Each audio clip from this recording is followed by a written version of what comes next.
In the late 50s and early 60s, Sidwell, it was sort of an open or tolerant atmosphere. Even though it was not integrated at the time, I got the impression that people's views were respected, and teachers were not thought of as authoritarians. It was a very good atmosphere to me.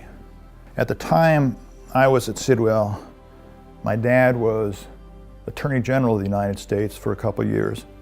And subsequent to that, my mother, who was also a lawyer, volunteer taught in an inner city school in DC for over 20 years. Their interest in public service and their interest in civil rights sure had a huge influence on me. It was apparent to me in college, or by the time I was in college, I'd had all the advantages and still have had all the advantages in life that one could have, and if I didn't help others, what kind of a person am I? That's why I went to law school.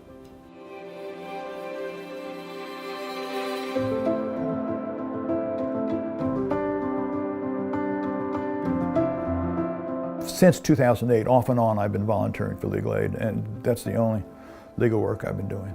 The fundamental principle of Legal Aid Society was that our system of justice is extremely important for our democracy, and that there are millions of individuals who can't afford an attorney. They don't have an equal chance in this society without legal assistance.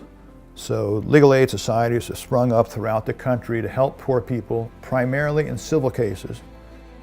Individual cases can have an effect, I think, nationally. When my wife and I were both legal aid attorneys in Cleveland, we sued the city police department and city prosecutor for refusing to prosecute husbands who beat their wives, men who beat their girlfriends, ex-girlfriends, etc.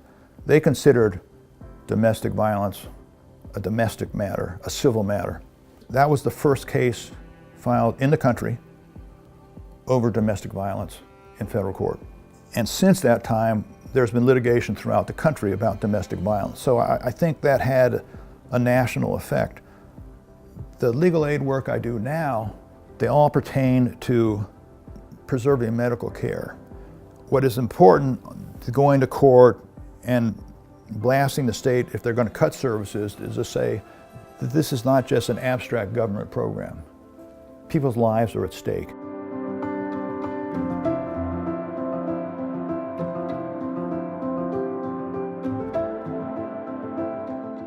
As long as I'm doing it as good as I can, it's what I should be doing. It's what we all should be doing more of.